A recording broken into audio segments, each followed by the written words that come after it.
Let's go. Stay hard.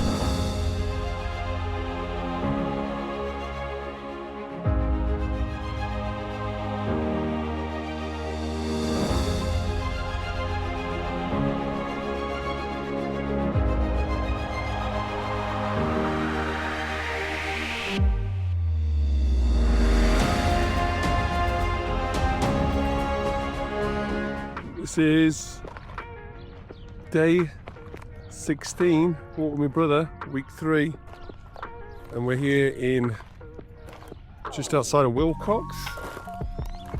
We have 40 miles to do today. We had to hop on the freeway for a little bit because there was no safe passage from Benson to Wilcox without a big detour. So this is kind of like what we're seeing on the road. It's 7 a.m, it's already 80 degrees, so really got to get going straight away. And this week we will be heading into New Mexico, so it'll be our 3rd state, so looking forward to that. I often think what people must think when they see me on the side of the road here running in 100-degree heat. So if you are seeing this and you see us, give us a beep, give us a wave. In 2 weeks, just under 2 weeks time, we'll be halfway. So this is where it's all happening. Every day is a little bit different. Every night we're staying somewhere different. As you can see here, this is what we have to. So we're currently just start to create conversations in and around suicide. Hopefully, start conversations that get these numbers down. It's the biggest killer of men under 50. There's so many people have lost family members to suicide and have so many questions still.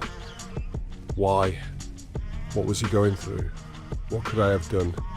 So hopefully the people we meet on the way, the stories we share on the way, will help people.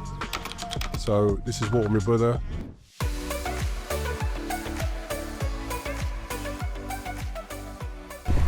My name is Rob. I have been struggling with mental health for about 30 years. Some days good, some days bad, but carrying a load for far as long as I can remember. I'd say mental health issues was when I was 16, like 15, 16. I was actually involved in a car crash not long after I'd been badly beaten up. And I was in hospital twice in the space of 2 or 3 weeks. And the doctor tried to prescribe Prozac to me. I never actually took any of those tablets, but he saw something in me because I apparently, back then, I told him I wanted to die. I told him I didn't want to be here anymore.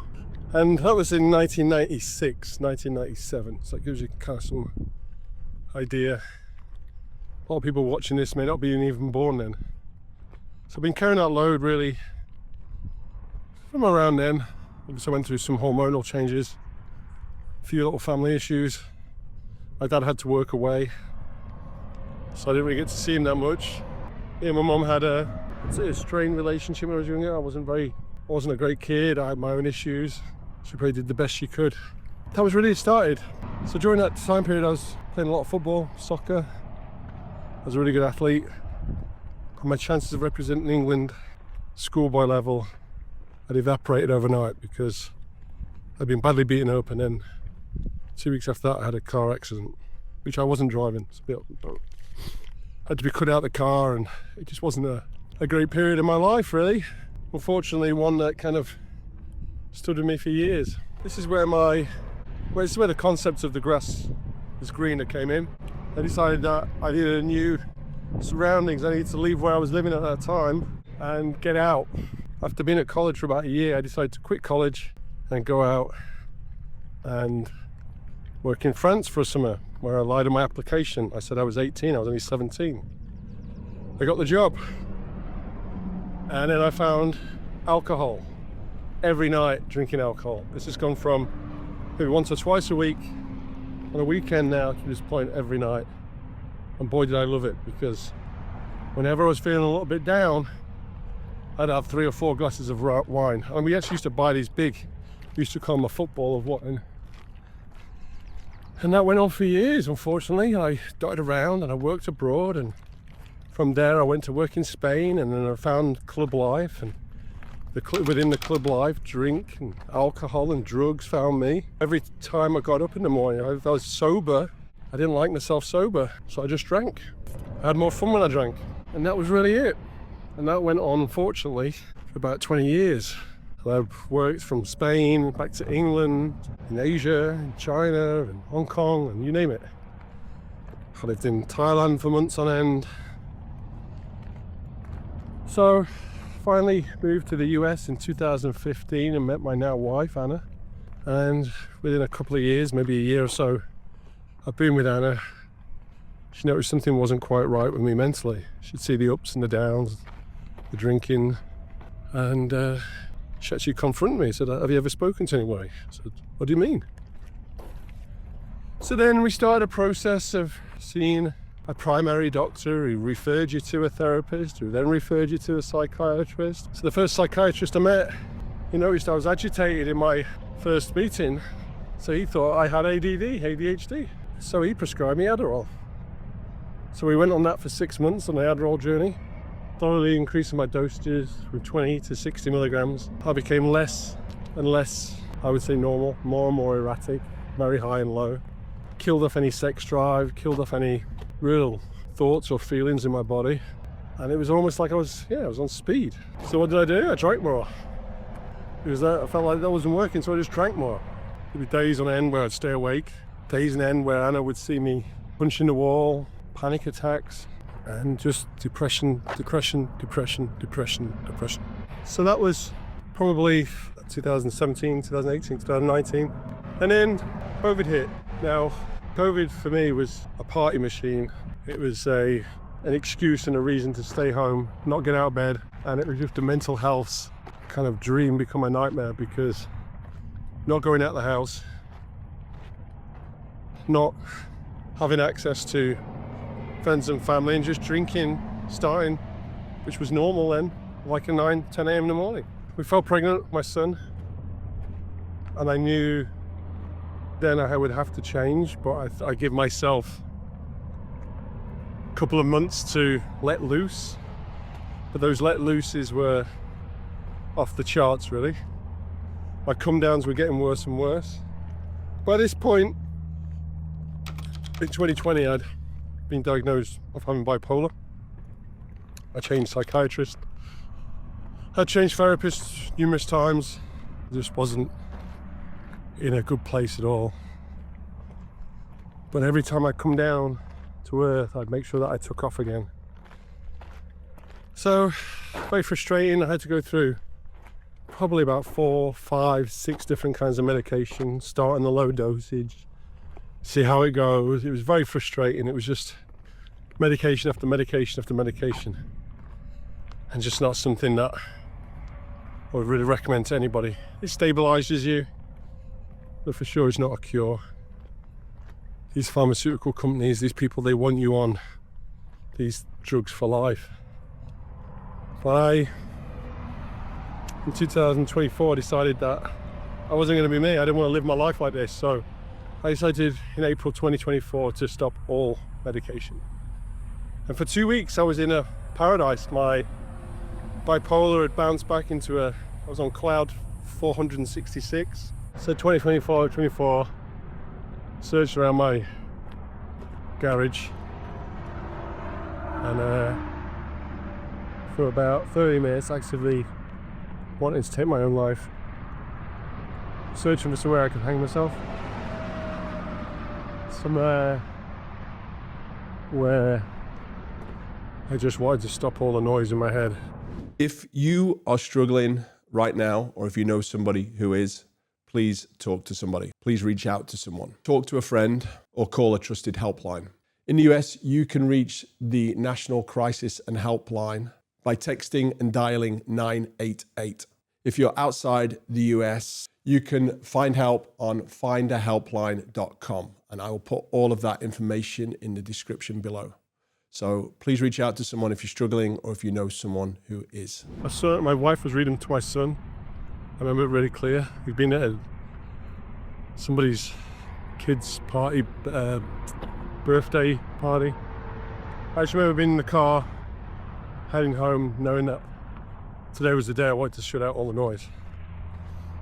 Today was the day I wanted to unburden my wife with all this pain that she saw before her eyes. Today was the day that I was going to be set free and no longer have this darkness, this emptiness. My son would be better off without me, and my wife, my son would forever probably find peace knowing that Daddy wasn't in pain anymore. I don't know what it was that stopped me, but I sat on the stairs down to our garage and our laundry room, and I sat there contemplating it, not knowing really if I was still going to be there within the next hour. I actually heard my son cry, talk to my wife in the next room. I thought to myself, well, let me see what I feel like tomorrow. Maybe just give it one more day. And I made a deal that if I was no better by the next day, then I was going to do it. So that was really hard. I even wrote on the staircase in that home date. So the next day I booked in with my therapist. I told him kind of half-truth of what I felt and what was going on because of my therapist and his check-ins and the words of advice and help. I managed just to give it another week, and I thought, well, if I can give it another week, things don't improve in a week, and but the darkness was in and out. I started to self-medicate yet again. Began probably necking half a bottle of vodka a night. So that kind of went on, really. That went on for a few months. In fact, the noise quietened for a while, and then I'd wake up in the morning, and the first thing I'd think, fuck, I'm still here. Wish I just died in my sleep. But for some reason, some way, that pain of the next kind of 6 to 7 months really started to open up. Worked with my therapist, I started to work on old childhood trauma that I think by the Christmas of that year that was really starting to come out. I'd reopened doors and conversations that my mother had with me when I was a kid, and the loneliness I'd felt sometimes as a kid, the black sheep that I felt. Added in, my lifestyle choices, being away from my family and friends, always moving. But I'd really found something with Anna, this magical, angelic human who had come into my life and for some reason loved me for who I was. I just couldn't understand it. I toyed with ideas and contemplated and constantly battled my voices in my head that she would one day realize that she would leave me and she was too good for me. And then with that, we'd gone through IVF, and we were planning for our second child. So as it got to Christmas of 2025, we spent it in New Zealand, and there was something that just kind of triggered me when I was in New Zealand. I found myself making espresso martinis at 10 a.m. thinking this was absolutely normal. And my alcohol, my drinking had gone to another level. It had gone worse than it had ever been, but I was functioning, and nobody really mentioned it. Nobody really said to me, you're drinking too much. Everybody thought I was a fun guy, and definitely my alter ego would come out. So I didn't even know who I was. My marriage was in, a really bad place. The November before that, December, Anna was actually away on a girls' trip, and I thought one or two ways. We could either end this relationship, we can get a divorce, or I can give it everything I've got and go all in. Well, I just decided to go all in. If I went all in, I had to get sober, because who was I faking? I was just faking this whole thing, really. And so I kind of had the idea about going sober. I'd seen a few friends go sober. It kind of came up in my social media feeds, and then it was New Year's Eve. We were due to go to a party for about 6-7 o'clock at night, and my daughter was projectile vomiting. She was sick. And it just hit me, if I got to drive her to the hospital now, I can't do it. And I looked at my daughter. I was holding her. She was a little baby. She was about 6 months old. My wife was cleaning up the sick on the floor, and I looked at the glass. I'd filled myself to pretty much the brim of whiskey. It was about my third or fourth whiskey. It was 6 o'clock, and to be honest with you, I hadn't really felt much of it. And I just remember looking at that glass of whiskey and telling myself, that's the last time I'm going to ever have one of you.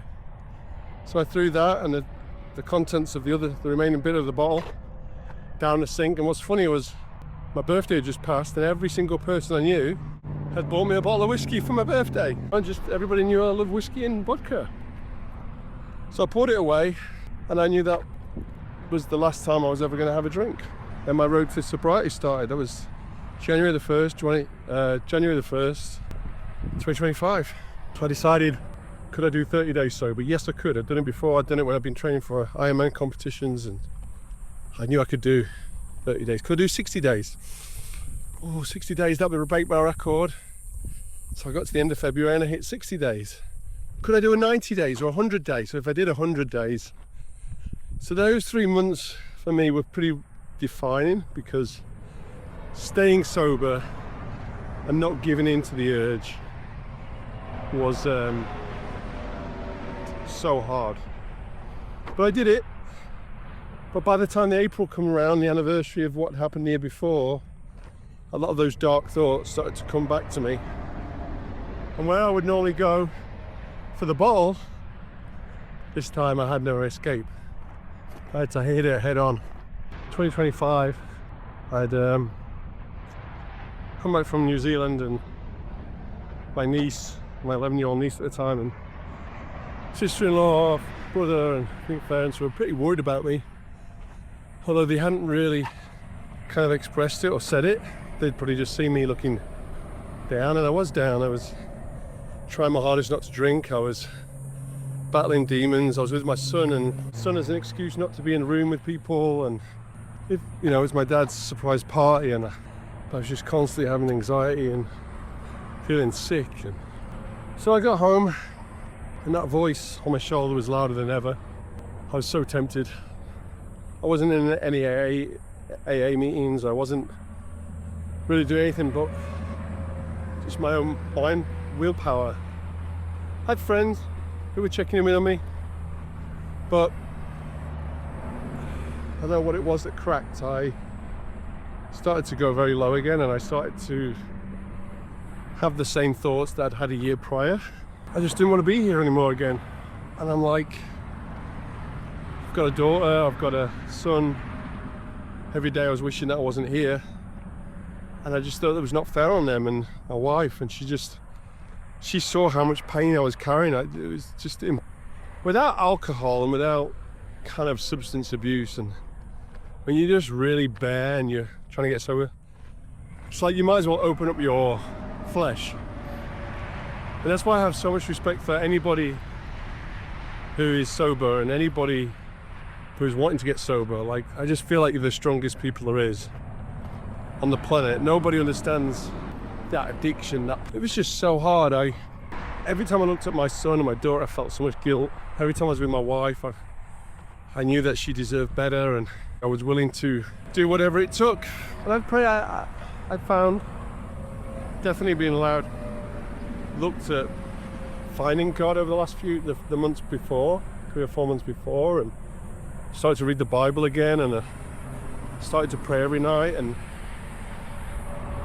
I just prayed and I begged and I said, look, if you help me on this, if you can show me the way, if you can give me the strength, if you can give me the tools and show me what I'd have to do, I'll help somebody else.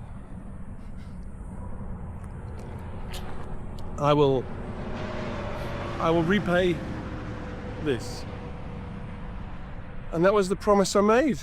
And within 48 hours, I told my wife, I'd asked her for help. And I don't know what led me to that decision or direction. I was actually in the car. I remember we were going to buy boba. And I just opened up to her for probably the most real, honest conversation I'd ever had.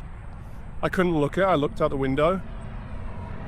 I had tears streaming down my face, but all I knew was I couldn't do this anymore. And she got a glimpse there of a millisecond of what was in my head. And then I did the same thing with my therapist, and I kind of started to open up with him, and my next conversation I had with him, and both him and my wife had both heard the idea from professionals about ketamine infusion therapy.